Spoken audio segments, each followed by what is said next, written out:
What nation would your favorite anime character belong to? To begin to answer this question, we must first ask, what defines each of the nations? Uncle Iroh explains the 4 nations can each be described with 4 words. Fire is the element of power, desire, will, and drive. Earth is the element of substance, diversity, strength, and persistence. Air is the element of freedom, detachment, peace, and humor. Water is the element of change, adaptation, community, and love. Now that we know the traits of each nation, let's jump in. We're going to start off with a generational character, Goku. The definition of fire is power, desire, will, and drive. That's basically Goku's operating system. His desire to fight strong opponents fuels him. His will is unbreakable. He gets beaten down, but he gets back up. His power literally comes from emotional and spiritual intensity, and his energy is outward-facing, explosive, expressive, and transformative.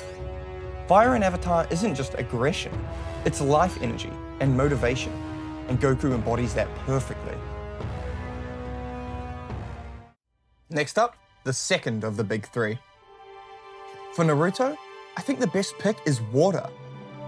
Water definition is change, adaptation, community, and love. Naruto checks all of these boxes. He believes people can change. He actively facilitates that change. Talk no jutsu isn't just a meme, it's a philosophy. Naruto adapts emotionally and morally. He absorbs pain and turns it into understanding. His power grows through community, his friends, and his village. And his love for his friends and village is the emotional core of his strength. Unlike fire, which pushes outward, water flows around obstacles. And Naruto doesn't overpower hatred, he dissolves it.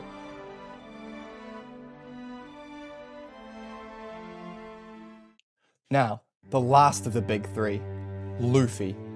When you think of Luffy, what word comes to mind? Freedom? Maybe laughter? Luffy is the definition of an air nomad. Freedom above all else. Luffy's entire worldview is, I want to be the most free person on the seas. Detachment. He doesn't care about politics, status, rules, or ideology. Humor. Luffy is infinitely goofy, playful, and he laughs in the face of danger. And he lives nomadically. He acts in the moment, unburdened by fear or consequences of past trauma. Luffy is the embodiment of absolute freedom, joy, and refusal to be weighed down.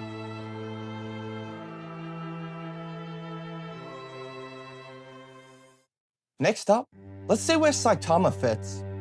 Again, I believe the best pick for Saitama is the air nomads. He is free of desire. He has no hunger for status, recognition, or power. He's emotionally detached from fear, ambition, pride, and even excitement. He believes in peace over conflict. He doesn't seek battle. Fighting is a chore, not a passion.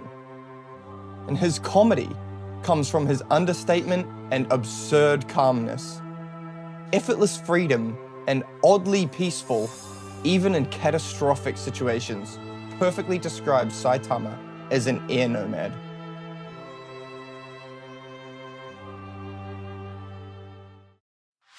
Alrighty, next up, let's go with Jinwoo. I think it's a very obvious pick, the Fire Nation. His power is proactive and dominating rather than reactive. His desire to protect and to never be weak again fuels everything. His will is infinite and uncompromising. Even emotionally, he burns away fear instead of adapting to it. He has overwhelming drive. His entire journey is about his desire to overcome and never be powerless again.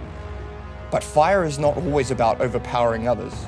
It's about the drive someone has to achieve their goals. And Jinwoo fits that description pretty well. Now, onto a more recent fan favorite. Anime of the Year MC, Frieren. Now, I think Frieren belongs in air, but a close second is water. She lives free from worldly pressure. Status, legacy, or urgency mean little to her. She is emotionally detached, not out of coldness, but perspective. Her presence is peaceful. She rarely forces her will. And her humor is subtle and weightless, much like air itself. Frieren feels like someone who has already accepted her impermanence, a very air-aligned worldview. But some of the reasons I think she could fit into water is that she learns to love after loss. She gradually changes, absorbing grief and turning it into compassion. And her journey is about reconnecting with others and valuing community over time. But ultimately, these are not her main traits. So I believe air is the best fit. Another fan favorite coming up. Let's try Eren Yaeger. The fire definition is power, desire, will, and drive. But Eren gives us the dark side of the Fire Nation. His desire for freedom becomes consuming. His will hardens into inevitability. He realizes this is how it has to be. His energy is violent, it's outward, and irreversible. He doesn't adapt or endure. He forces reality to bend. Fire in Avatar isn't inherently evil, but unchecked fire becomes destruction, and Eren embodies that tragedy perfectly. And now for our next character, Tanjiro. And I do think his best fit is water. He changes with circumstances instead of resisting them. He adapts both emotionally, understanding the demons, and physically. His motivation is protecting others in his community, not just proving himself. And even in violence, his heart remains soft with love. Water can be gentle and powerful. Water in Avatar is about connection and healing, and Tanjiro fights without losing his humanity.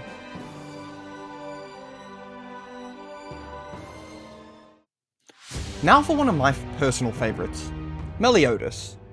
You might think his nation to be obvious, but it's closer than you might think. I've placed him into fire, but water is a very close second. His power is immense and ever present, but he is willing to change. His desire, especially his love for Elizabeth, fuels centuries of war.